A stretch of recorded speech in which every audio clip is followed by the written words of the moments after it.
Services. And then Bob Moody is our field rep. So he's out and about. You might see him more out in town and around the area. So he's covering the whole River Valley area for us. So what we're going to do today, we're going to have a few remarks from Congressman Womack, and then we're going to go outside so we can cut a ribbon and have everyone in the picture outside. And then we have some snacks in the back kitchen. Feel free to tour through the offices. Chris Bader's office is right here first, and then Bob Moody's is through there. And so you can kind of work your way through so you're not all crowded in this space. So Congressman Womack will be here for after we do the ribbon cutting. So if anybody else hasn't had a chance to talk to him yet, he will have some time afterwards to do that. So I'll turn it over. Thank you. Thank you. And listen, I appreciate all of you being here, and I know we've got some folks kind of snaked around on the outside. Sandy Sanders is guarding the doorway there. That's good. I'll talk as loud as I can so you, hey Richard, good to see you, so that you folks can hear. Got in last night about midnight. You know, we did last vote yesterday at 3:30. And I had a flight at 5, thinking I'm going to get home about 8:30. Nice night. You know, I never get out of my office in D.C. before 9 or 10 o'clock at night. So I'm thinking, well, I get to Memphis and the plane breaks. So, you know, I still get in about midnight, but down here today, and it means a lot to be here. And what a beautiful, beautiful facility this is. I want to tell y'all, when we were looking for a place, not to take anything away from the former location that Mr. Bozeman had out by the airport, but I wanted to get the congressman's office closer to the heartbeat of the city. And to me, the heartbeat of the city is closer to its downtown area. I like that.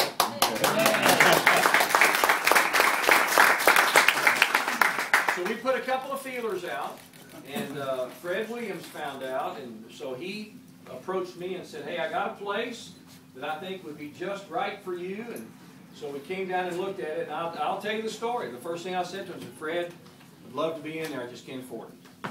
And he said, well, we hadn't even talked price. And I said, Fred, look, I didn't fall off the turnip truck coming into town. There's no way. He says, look, we want you in. And so you got to go through a lot of hoops in Washington to do these kinds of things. You have to go through ethics and the lawyers and all that kind of stuff. So really, we don't have this whole building. We just got a small footprint in this building, but we have the whole building. So just so you guys know, be kind to the rest of the building, because we really don't have it. But it's really a great honor. And to see the art on the wall, to know the history, and we've got a few frameable pencil drawings of this building that some of you have already picked up. Take one of those, frame it, because it's part of Fort Smith and part of the great heritage of this area. But again, thank you. You've honored me in a special way to come down here. I want to say a couple of things, and then we'll go outside and cut the ribbon. I didn't go to Washington, D.C. to be the mayor of Rogers. I want y'all to know that. And I hope that during the course of the time that I was running for office, I was able to convince you that I was capable of leaving the office of mayor of Rogers and becoming, shall we say, more like a mayor for the 3rd District. The whole area is very important to me. And because of my background as a mayor of Rogers, I understand what drives our economic condition throughout the entire region. I understand the value of infrastructure and the value of our tax policy and energy policy, and I understand what it takes to get dedicated public servants to doing the people's work. I get all that. But I made a conscious effort to spend a lot of time in Fort Smith. In the primary, I was here 21 total days, trying to convince people here that I was not just a mayor of a city in northwest Arkansas, but I was somebody that truly understood the importance, the valuable piece of the puzzle that Sebastian and Crawford County have for our entire 3rd District. I have, behind the scenes, I have worked very carefully and very hard and hopefully very convincingly, hi Regina, to keep Sebastian County. Crawford's never really been threatened to leave the district, but Sebastian County has been rumored to possibly find its way some other district. but I have worked very hard to make sure it's known that only with a fight would this happen. And so I think we've convinced everybody that Sebastian County belongs, because it's such a critical piece of the 540 corridor that means a lot to the people in the northwest part of the state. And so great things are beginning to happen. Synergies are beginning to be created by the great work of our Chambers of Commerce here, up there, Matt Pitch, Rita, etc., Chaffee Crossing, the intermodal opportunities you have here, and its impact on constructive impact of what's happening in the northwest part of our state. So I'm going to fight to keep this place, and so it's just a great honor to come down here and be around all of you. And I just want to thank you so much for showing up today and giving me a real red carpet welcome. A couple of things about the early days of Congress. You cannot go to Congress and be a freshman. Not in this climate. I told somebody the other day that if you're performing consistent with what normal freshmen perform at, you're probably on the losing end. You're probably not getting anything accomplished. And the good news is that my class, 87 of us freshmen, have come in with a lot of experience and a lot of personal integrity and character and drive to do the things necessary to point America in a little better direction. Now, we're going to disagree from time to time on just what those changes need to be, but the bottom line is, at the 30,000-foot level, it's cut government, cut the size of government, reduce our dependency on government and our expectations of government, because people, the numbers say it all. We have a $3.6 or $7 or $8 trillion budget, and we have revenues of $2.2 or $2.3 trillion. Ray, as a city administrator, you do this math all the time. That's not even close to a balanced budget. And so when you're operating at $1.5 trillion plus in deficit, and we know what happens, we're borrowing 42 cents on the dollar for every government dollar we spend, you're just continuing to add more and more debt. And this tidal wave, this tsunami of debt that's about to hit this country is just simply not sustainable. And so we've all gone up there with the mentality that we have to make some tough choices. And the good news is the people across the heartland of America understand that.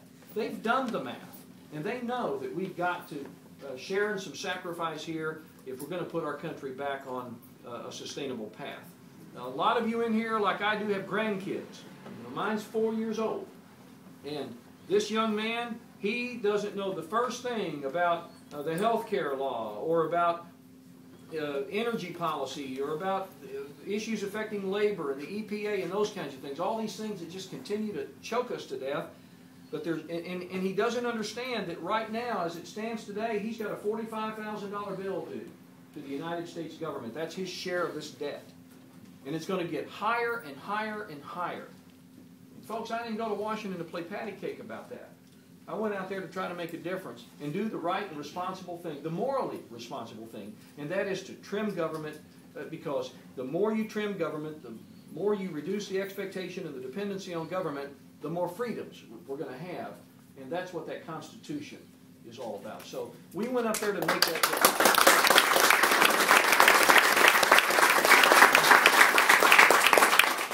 Now, I also want you to know that the representative from the 3rd District of Arkansas, no matter who it is highly thought of by leadership in Washington.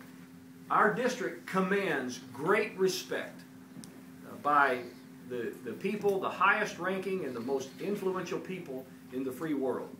The 3rd District of Arkansas, that has so much going for it and has such a conservative background and so many great personal success stories of economic accomplishment, it resonates in Washington, D.C. So as that representative, I've gone up there with the notion that I want to apply my skill sets to the collective power and influence that our 3rd District brings, and I want the leadership to recognize me as one of the people they can go to on a daily basis and advocate for the changes that are important for our country. And they are beginning to do that. I got seated on the very powerful Appropriations Committee, almost unheard of for freshmen. And so that's not a reflection of me. It's more of a reflection of you. They get it up there. They know what power and influence is vested here in northwest Arkansas and down in the valley area, and they want this representative to have the kind of committee assignment and the leadership opportunities to make a difference in our country. I've got 3 great subcommittee assignments on appropriations that are important to you: transportation, financial services, and then energy and water. And we all know that energy and issues involving transportation infrastructure, the Corps of Engineers related projects, everything from the depth that we're able to dredge the Arkansas River and keep goods and services flowing up and down that river and taking a lot of traffic off these highways is critically important to our area. We all know that the reach of Dodd-Frank and some of the other legislation that has permeated our financial services sector is critically important to the community banks and the people up here that are loaning out money and making a difference every day in these communities. So I've got a seat on a very powerful committee and subcommittee assignments that give me the capacity to really drill down into some of these issues and make a difference for the people back at home. So this is all very, very important stuff. And you guys are really, really important in determining the way forward for our country.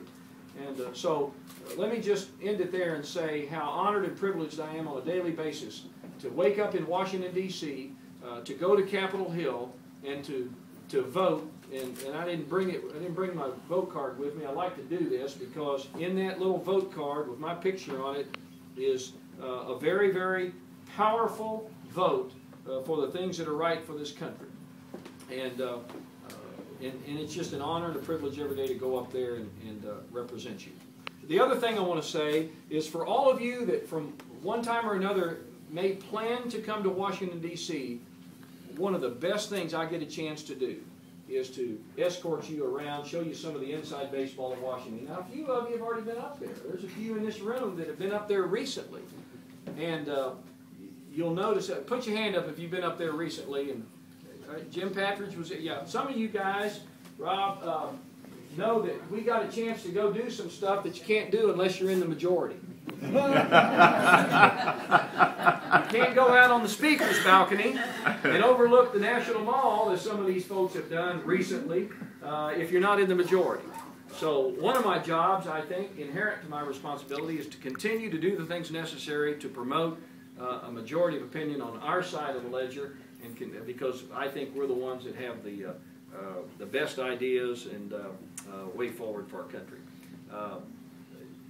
And I will tell a couple of quick, funny stories about, because, you know, a lot of people, they get bored talking about the fiscal policies and all this other stuff. The other day I was up in the chair, and I was taking over the gavel from the speaker, and I was going to run 2 hours of the session. And there was some, I don't even know what we were debating that day, but we were going to start with 15 one-minute speeches. And all you do is, Speaker Pro Tem, is you say, for what purpose does the gentleman from Arkansas wish to be recognized? I wish to address the House for 1 minute, revise and extend my remarks without objection, and he has the floor for 1 minute. So that day I took the gavel from Boehner, and he walks off to go down to speak. And so he's going to be the first guy to speak. So he turns and says, for what purposes does the gentleman from Ohio wish to be recognized? I want to address the House for 1 minute. I said, without objection.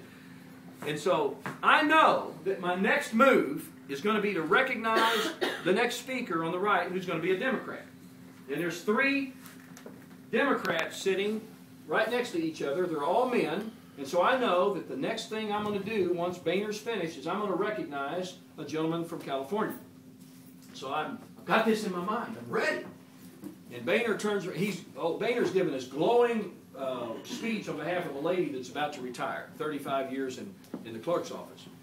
And so he does all this glorious speech, and he turns around and he says, and I yield back the balance of my time, and I said, gentleman yields back his time. And now remember, what's my next words out of my mouth? For what purposes does the gentleman from California rise? Okay, now that's what's next. So as I'm panning across, and those words are coming out of my mouth, for what purposes does the gentleman from California wish to be recognized? I notice that Nancy Pelosi has walked in the side door. And she has made her way to the podium because she too wants to speak on behalf of this lady that's retiring. So at precisely the time that I say, gentlemen from California, she looks up at me in that dais with eyes that said something along the lines of, "What the blank did you just call me?" And all I could do was fold my hands and look at her and said, "The gentlewoman from California is ready." I go back to my office later, my staff is coming out high-fiving me saying, "Hey, you told Pelosi a man!" Anyway, these are precious, precious moments. And I tell you what, there's a story a day for what I get to experience up there. And look, every day I do it, I know that it's all about you. It's never about me. It's all about what you guys are doing. So thanks for listening to me ramble on here this morning. You've honored me in a special way. I'm going to be here for a couple of hours, and then I think there's a swearing in going on. Is the U.S. Attorney swearing in going on today?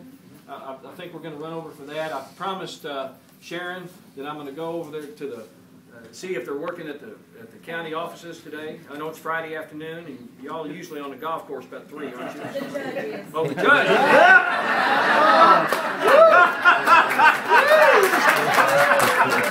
Good job.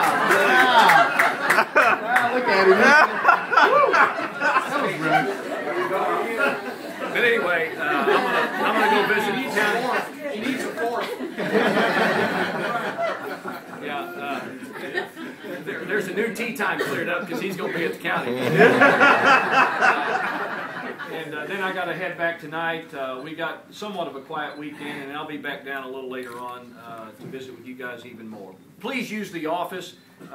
Challenge Chris and Bob to deliver for you, and come to Washington and see me when you can. It's a great honor to have you here. Thank you so much for listening.